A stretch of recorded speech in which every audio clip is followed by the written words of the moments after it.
உலகம் முழுவதும் உள்ள சன்லைஃப் தொலைக்காட்சி நேயர்களே, உங்கள் அனைவருக்கும் வணக்கம். இது நாட்டு மருத்துவம், நலம் தரும் மருத்துவம், எல்லோருக்கும் ஏற்ற பக்க விளைவுகள் இல்லாத பாதுகாப்பான பண செலவுகள் இல்லாத மருத்துவம், எளிய மருந்துகளை இந்த நிகழ்ச்சியிலே நாம் ஒவ்வொன்றாக பார்த்து பழகி பயன்பெற்று வருகின்றோம். இன்று சில மருத்துவ குறிப்புகளை நாம் தெரிந்து கொள்வோம். ரோஜாப்பூ மிகுந்த மணமுடையது. நாம் உணவாகவும் பயன்படுத்தக்கூடிய, மருந்தாகவும் பயன்படக்கூடிய ஒன்றாக விளங்குகிறது. ரோசா டேமசினா என்ற தாவர பெயராலே சுட்டப்பெறுவது. இந்த பன்னீர் ரோஜா என்று சொல்வார்கள். வாசனை மிகுந்த ரோஜாவை எடுத்து ஒரு டம்ளரிலே சேர்த்து அதை தீநீராக்கி அதனாலே புண்களை கழுவுவதனாலே ஆறாத புண்கள், அழுகிய புண்கள், மிகுந்த பள்ளம் விழுந்த புண்கள் இவற்றையெல்லாம் வெகு சீக்கிரத்திலே ஆற்றி பள்ளம் இருந்த இடம் தெரியாத வகையிலே புண்களை ஆற்றக்கூடிய ஒன்றாக விளங்குகிறது. இதே தீரை சிறிது தேன் சேர்த்து உள்ளுக்கு பருகுகின்ற பொழுது வயிற்றிலே இருக்கின்ற புண்களை, குடல் புண், அல்சர், அவற்றை போக்கக்கூடிய ஒன்றாக விளங்குகிறது. உடலுக்கு குளிர்ச்சி தரக்கூடியதாகவும் திகழ்கிறது என்பதை மறத்தல் ஆகாது. அன்பான நேயர்களே, பெப்பர் என்று ஆங்கிலத்திலே சொல்லப்பெறுவது மிளகு. இந்த மிளகு ஒரு ஆன்டிடோட் என்கின்ற மருத்துவ குணத்தை பெற்றிருக்கிறது.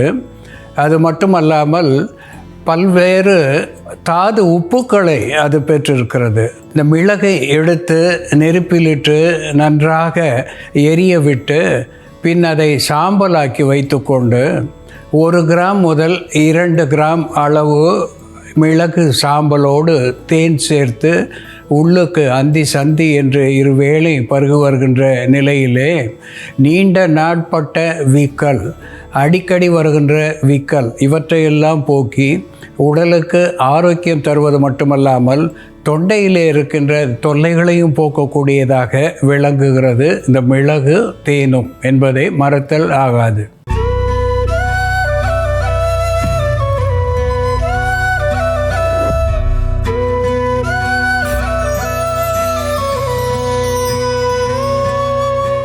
அன்பான நேயர்களே, நாம் கீரையாக உணவாக பயன்படுத்தக்கூடிய மிக முக்கியமான ஒன்று மஞ்சள் கரிசாலை என்று பெயர். புற்றிலை கையாந்தகரை என்று கூட அதற்கு தமிழ் பெயரை சொல்லியிருக்கிறார்கள். எக்லிப்டா புரோஸ்டேட்டா என்று தாவர பெயராலே சுட்டப்பெறுவது. பிரிங்கராஜ் என்று வடமொழி பெயரை பெற்றிருப்பது. இந்த பொற்றிலை கையாந்தகரை என்று சொல்லுகின்ற பொழுது இது பொன் சத்துவத்தை உள்ளடக்கியதாக விளங்குகிறது. கோல்டு என்று சொல்லக்கூடிய தங்க சத்துவத்தை இந்த கீரையிலே இறைவன் புகுத்தி வைத்திருக்கின்றான். இந்த கீரையை அடிக்கடி நாம் பயன்படுத்துவதனாலே பொன் போன்ற ஒரு வண்ணத்தை மேனிக்கு தரக்கூடியதாக, பொன் வண்ணமாக மேனியை ஆக்கக்கூடியதாக இந்த கீரை மருந்தாகி பயன் தருகிறது. வள்ளல் பெருமான் கூட இந்த பொற்றிலை கையாந்தகரையை தினமும் நாம் சாப்பிடலாம் என்று சொல்லியிருக்கிறார். அவர் சொன்ன கீரைகளிலே துளசி, ஆடாத்தோடை, அருகம்புல் போன்றவற்றோடு இந்த பொற்றிலை கையாந்தகரையும் நாம் அன்றாடம் சாப்பிடக்கூடிய ஒன்று என்று சொல்லியிருக்கிறார். இது உடலுக்கு குளிர்ச்சி தரக்கூடியதாக விளங்குகிறது. அதோடு கூட இது ஒரு ஹெப்படோ ப்ரொடெக்டிவ் என்கின்ற வகையிலே பல்வேறு ஈரல் நோய்களை தடுத்து ஈரலுக்கு பலம் தரக்கூடிய ஒன்றாகவும், ஜாண்டிஸ் என்று சொல்லக்கூடிய காமாலை நோயை போக்கக்கூடிய ஒன்றாகவும் விளங்குகிறது. உடலிலே தேங்கி இருக்கின்ற தேவையற்ற நீரை வெளித்தள்ளக்கூடிய ஒன்றாக இருந்து ஒரு டயூரிட்டிக் என்கின்ற மருத்துவ குணத்தை இது நமக்கு உணவாகி தருகிறது.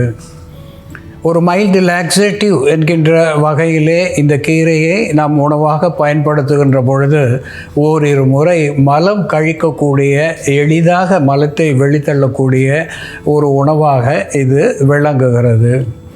கண்களுக்கு குளிர்ச்சி தருகிறது, உறுப்புகளுக்கு குளிர்ச்சி தருகிறது, சிறுநீர் தாரை எரிச்சலை போக்கக்கூடியதாக திகழ்கிறது. இதையே நாம் எண்ணெயில் இட்டு தலைக்கு பயன்படுத்துவதனாலே தலை முடி வெளுத்து இருந்தாலும் அதை கருப்பாக்கக்கூடிய இளநரை என்று சொல்லுவார்கள். தி ஏர்லி கிரே ஹேர் என்று ஆங்கிலத்தில் சொல்லக்கூடிய இளையவர்களுக்கு ஏற்பட்ட இளநரையை போக்கக்கூடிய தைலமாக இது விளங்கும் என்பதையும் சுட்டிக்காட்ட விரும்புகின்றேன். இந்த கரிசாலை எப்படி மருந்தாகிறது என்ற செயல்முறையிலே பார்ப்போம், வாருங்கள். நேயர்களே, நாம் இன்னைக்கு மஞ்சள் கரிசாலையை பயன்படுத்தி தோல் நோய்கள், கல்லீரல் நோய்கள், காய்ச்சலினால் ஏற்படக்கூடிய நீர்க்கட்டி, நெறிக்கட்டி போன்ற பிரச்சனைகளை சரி செய்யக்கூடிய ஒரு மருந்து எப்படி தயார் பண்ணுறதுன்னு பார்க்கலாம். இதற்கு தேவையான பொருட்கள்: மஞ்சள் கரிசாலை இலை, பசும்பால், விளக்கெண்ணெய், பூண்டு பற்கள். நம்ம ஒரு பாத்திரத்தில் ஒரு 50 ml அளவுக்கு விளக்கெண்ணெய் எடுத்துக்கலாம். ஒரு 5 பற்கள் பூண்டு இதோட நசுக்கி சேர்த்துக்கலாம். விளக்கெண்ணெய் நல்லா சூடானதும் நம்ம இதோட பூண்டு பற்கள் சேர்த்துக்கலாம். பூண்டு பற்களோட நம்ம க்ளீன் பண்ணி வச்சுருக்க மஞ்சள் கரிசாலை இலை, நம்ம இலை சாராக சேர்க்குறதா இருந்தால் விளக்கெண்ணெய்க்கு நம்ம சம அளவு இலை சேர்த்துக்கலாம். இலை சாராக சேர்க்குறதா இருந்தால் விளக்கெண்ணெய்க்கு சம அளவு நம்ம இலை சாறு சேர்த்துக்கலாம். இந்த எண்ணெயில் இந்த பூண்டும் கரிசலாங்கண்ணி இலையும் பொரிய ஆரம்பித்ததும் நம்ம இதோட பால் சேர்த்து காய்ச்சணும். பால் சேர்த்து இதை நம்ம ஒரு தைலமாக காய்ச்சணும். கொஞ்சமாக பால் சேர்த்து இதை காய்ச்சிடலாம். இந்த பால் திரிஞ்சு அதுக்கப்புறம் அது நெய் பதத்துக்கு வரும். அது வரைக்கும் நம்ம சிறு தீயில் வச்சு காய்ச்சணும். இது போன்ற காய்ச்சி எடுத்துக்கிட்டு நம்ம அந்த தைலத்தை 10 ml அளவுக்கு தினம் குடிச்சிட்டு வரும் பொழுது கல்லீரலில் ஏற்படக்கூடிய வீக்கம் மட்டும் இல்லாமல் உள் உறுப்புகளில் ஏற்படக்கூடிய வீக்கம் கம்மியாகும். அதே போல் தொற்றினால் ஏற்படக்கூடிய நெறிக்கட்டிகளுக்கு இந்த மருந்து ஒரு 3 நாட்கள் நம்ம தொடர்ந்து எடுத்துக்கும் பொழுது அந்த நெறிக்கட்டிகள் குறைய ஆரம்பிக்கும். நிறமி குறைபாடுகள், தோலில் ஏதாவது ஹைப்பர் பிக்மெண்டேஷனோ அல்லது ஹைப்போ பிக்மெண்டேஷனோ இருந்ததுன்னா, நிறமி குறைபாடு இருந்ததுன்னா, அதிகமாக இருந்தாலோ அல்லது குறைவாக இருந்தாலோ இந்த மருந்தை தொடர்ந்து எடுத்துகிட்டு வரும்பொழுது தோலில் சீரான நிறம் மாற்றம் ஏற்படும். அதே போல் வயிற்று புண்களை ஆற்றக்கூடிய மருந்தாகவும் இது செயல்படும். நம்ம கரிசலாங்கண்ணி இலையை பித்தப்பையில் இருக்கக்கூடிய கழிவுகளை வெளித்தள்ளக்கூடிய மருந்தாகவும் பயன்படுத்தலாம். கரிசலாங்கண்ணி இலையும் துளசி இலையும் 5 இலைகள் எடுத்து நம்ம வாரம் 2 முறை சாப்பிட்டுட்டு வரும் பொழுது பித்தப்பையில் பித்தம் அதிகமாக தேங்காமலும் பித்தப்பை கற்கள் வராமலும் தடுக்கக்கூடிய மருந்தாக அது செயல்படும். அதே போல் இருமல் நமக்கு அதிகமாக இருந்ததால் கரிசலாங்கண்ணி இலை சாரோட நம்ம சின்ன வெங்காய சாறு மிக்ஸ் பண்ணிவிட்டு அதோட தேனும் சேர்த்து எடுத்துக்கிட்டோம்னா இருமலை கட்டுப்படுத்தக்கூடிய மருந்தாகவும் இருக்கும். முடி உதிர்வு, கண் பிரச்சனை, கண்களில் ஏற்படக்கூடிய எரிச்சல் போன்ற பிரச்சனைகளுக்கு நம்ம கரிசலாங்கண்ணி இலையை தைலமாக காய்ச்சி நம்ம வாரம் 1 முறையோ அல்லது 2 முறையோ தலை குளிப்பதற்காக பயன்படுத்திட்டு வரும் பொழுது முடி உதிர்வு கம்மியாகும். இப்போ இந்த பூண்டு எல்லாமே பொரிஞ்சிடுச்சு. இந்த பால் நல்லா இப்போ நெய் பதத்துக்கு வந்துருச்சு. இந்த ஸ்டேஜில் நம்ம இதை எடுத்து வடிகட்டிக்கலாம். இந்த மருந்து இப்போ தயாராகிடுச்சு.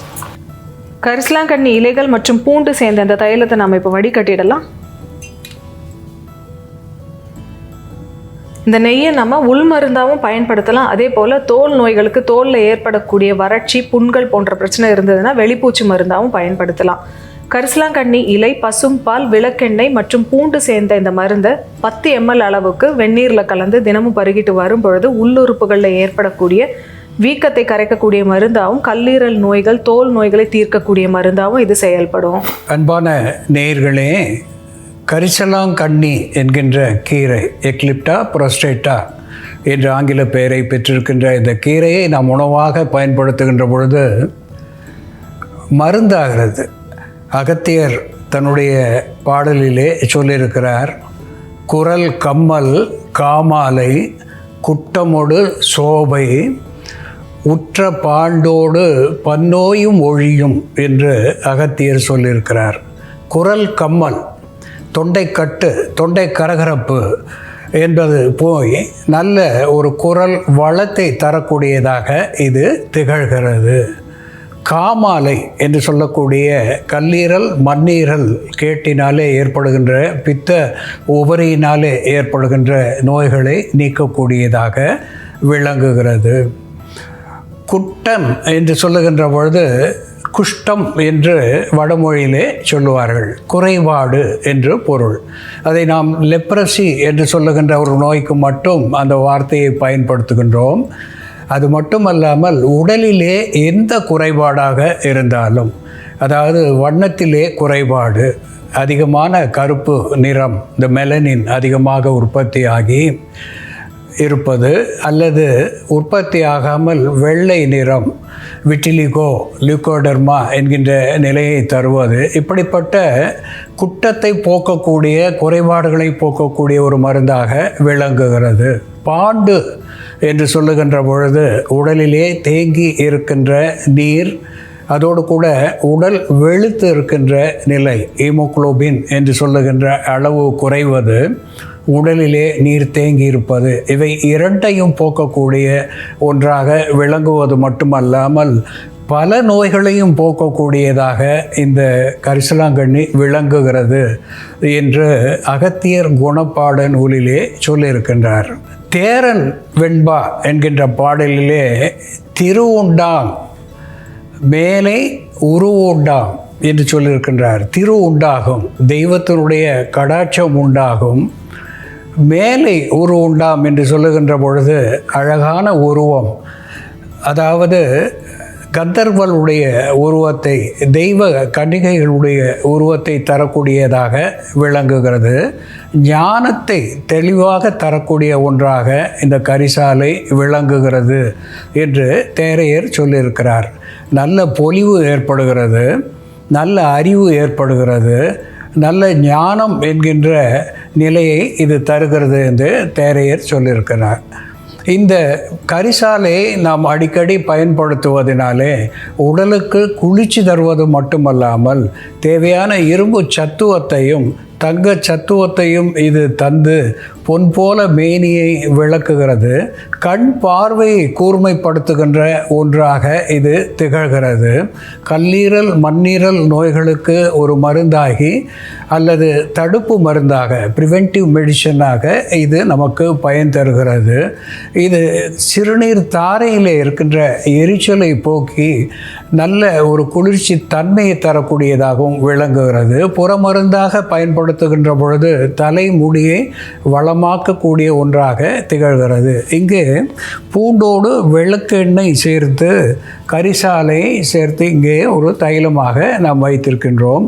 இதை உள்ளுக்கு ஒரு தேக்கரண்டை இரவு நேரத்திலே படுக்க புகுமுன் பருகுவதனாலே வயிற்றிலே கட்டி கொண்டு வெளிவர இயலாமல் இருக்கின்ற பழைய மலத்தை கூட வெளித்தள்ளக்கூடிய ஒன்றாக இது விளங்குகிறது. நாளடைவிலே மலச்சிக்கலை முற்றிலுமாக போக்கக்கூடிய ஒன்றாக இது திகழ்கிறது. இதையே மேற்புறமாக தடவுவதனாலே சொறி, சிரங்கு, எக்ஸிமா போன்ற பல்வேறு தோல் நோய்களுக்கு இது மருந்தாகிறது என்பதையும் நாம் மறத்தல் ஆகாது. அன்பான நேயர்களே, பொற்றிலை கையாந்தகரை என்று சொல்லுகின்ற மஞ்சள் கரிசாலை எப்படி மருந்தாகிறது என்று நாம் பார்த்து தெரிந்து கொண்டோம். இது போல வேறு ஒரு மருத்துவ குறிப்போடு நாம் மீண்டும் சந்திப்போம். நன்றி, வணக்கம்.